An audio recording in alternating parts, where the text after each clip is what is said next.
evitar el racismo, que esto era lo que habían heredado sin querer, pero lo trajo Europa para acá.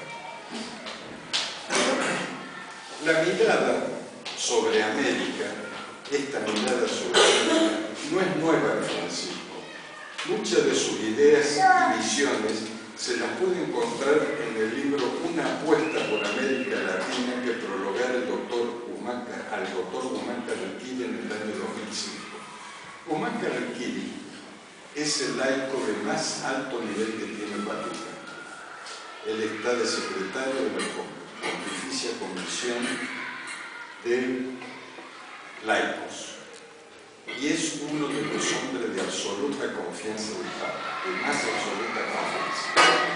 Y es amigo de Fátima. Es un buen amigo de Fátima, al punto tal que lo hemos traído ya un par de veces, se le dio doctor honoris causa, y es un hombre que nos ha ayudado, nos ha abierto puertas, digamos en Europa, de muchos años. Es un hombre amigo de la casa, digamos, Guzmán Carrequiri. Y ahora me voy metiendo más en cuestiones que hacen a la corrupción política. Otra cuestión que aparece en la conducción de Francisco es la de devolver a la Iglesia, de darle de nuevo a la Iglesia, la capacidad de ser guía, de ser actor en la historia, que esto lo había perdido. Más aún, recordando la manera en que los enemigos de la Iglesia atacaron al papado de Benedicto XVI, obligándolo a estar a Benedicto en una permanente defensiva que no lo dejó gobernar. Los enemigos de la Iglesia, sobre todo con Benedicto, que era una persona muy firme en lo que son cuestiones doctrinales, teológicas, no lo dejaron gobernar. Cuando a vos te meten, te sacan de tu capacidad de iniciativa, chao, te condujeron. Entonces aquí hago algunos recuerdos de algunos ataques que le hicieron a Benedicto. Por ejemplo, la pertenencia que él tuvo a la juventud hitleriana. Han llegado a falsificar, yo tengo fotos donde está Benedicto cuando era seminarista con el brazo así. Después salen las dos fotos donde le hicieron el montaje. De una que está saludando y otra que le tomaron como seminarista. ¿Qué pasó? Benedicto era seminarista con su hermano. Cuando ya Alemania no tenía con qué combatir, buscaba chicos 12, 13, 14 años y los llevaba de todo. La última línea de defensa de Alemania eran chicos jovencísimos. Entonces los llevaron a él y al hermano a prender un camión. Imagínense, a alcanzar la hora del camión. Con esto le hicieron una leyenda negra donde tuvo que medio mundo salir a explicar que Benedicto no fue de la juventud de Hitler. La segunda bomba que le tiran a Benedicto es la manipulación que hace la prensa del discurso de Ratisbonne, donde nos crea un severo problema con el Islam. El Ratisbonne da un discurso tan erudito, eso es lo que lo tenía acostumbrado Benedicto, que se lo saca, donde compara con otras religiones que son guerreras, pero perfecto cada uno, pero le recortan partes y se levantó todo el Islam del mundo con Benedicto, contra Benedicto. Hubo que salir de la Iglesia a cada caso a explicar que no era contra ellos, porque iban a empezar ataques más terribles que los que tenemos hoy de parte de los musulmanes.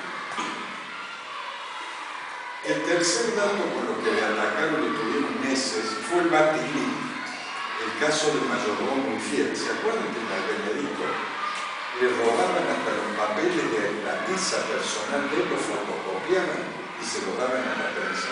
¿Ustedes se acuerdan de eso? Teníamos penetrado la institución vaticana por gente que se dedicaba a darles los datos de la interna de la Iglesia, los papeles a la prensa, para seguir atacando a Benedicto. Otro caso fue recordarle permanentemente en todos los medios la pedofilia de la Iglesia, siendo que Benedicto fue el primero que realmente atacó en una forma clara, sin vacilar y como se debía, los temas de la pedofilia. Pero también se lo colgaron a San Benito Benedicto. Y uno de los últimos hechos del que se valieron la opacidad, digamos, la poca transparencia del Banco Vaticano, que por ahí todo el mundo agregaba plata, que era la plata de la droga. Bueno, esto yo lo saqué como algunos ejemplos de cómo obligan a un Papa a estar a la defensiva y la Iglesia no tiene la capacidad de ser guía, de ser luz, de ser lo que siempre ha sido la Iglesia. La obligan a estar a la defensiva.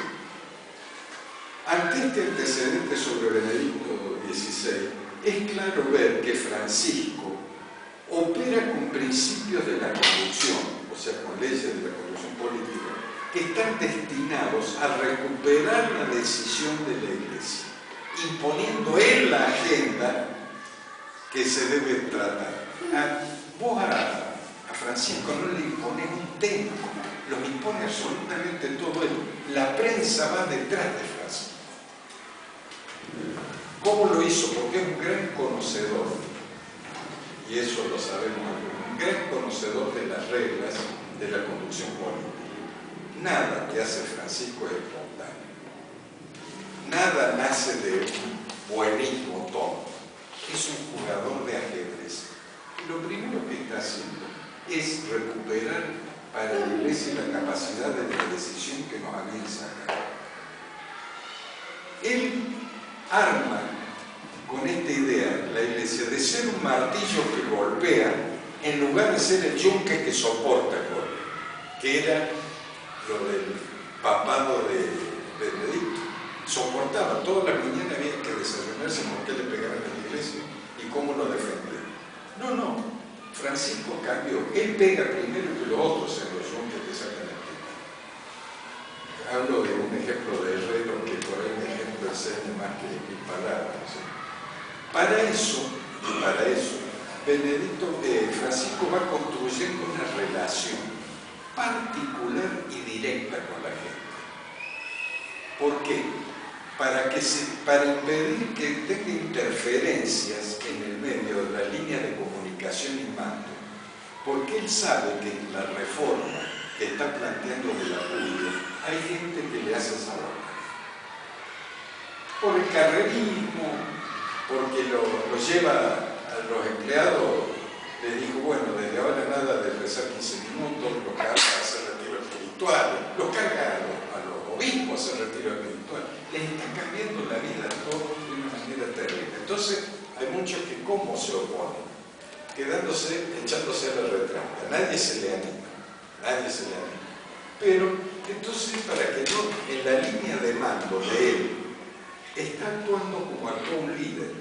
Fíjense ustedes, él le habla a la gente y la gente ha entendido que le habla a ellos.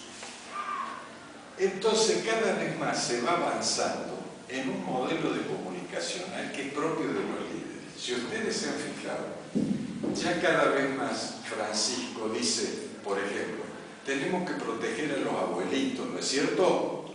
Sí, dice la gente. No, a ver, no los escucho. Sí, fuerte, que sepan nuestros abuelitos que no los vamos a descartar. Sí, esas son las características de un líder. Empieza él a hablar directamente con su pueblo para evitar en situaciones intermedias que le tapen la comunicación y la línea de mando. Ustedes lo habrán notado esto que digo, que cada día más hay un juego entre la gente y Francisco de una complicidad. Esto lo está generando Francisco, con la idea de tener su tropa manejada por él y no por la prensa, por ejemplo. Otra cosa que yo creo es que vincular la misericordia de Francisco, porque el dato para mí central que aporta Francisco es la misericordia, con un pensamiento débil. Ya les voy a contar qué es el pensamiento débil. Sería un grave error nuestro de percepción. Si nosotros pensamos que porque pone como dato central en su papado la misericordia, es un miembro del pensamiento débil. Absolutamente así. Si pensamos eso, nos vamos a equivocar sobre Francisco. Él es un pensador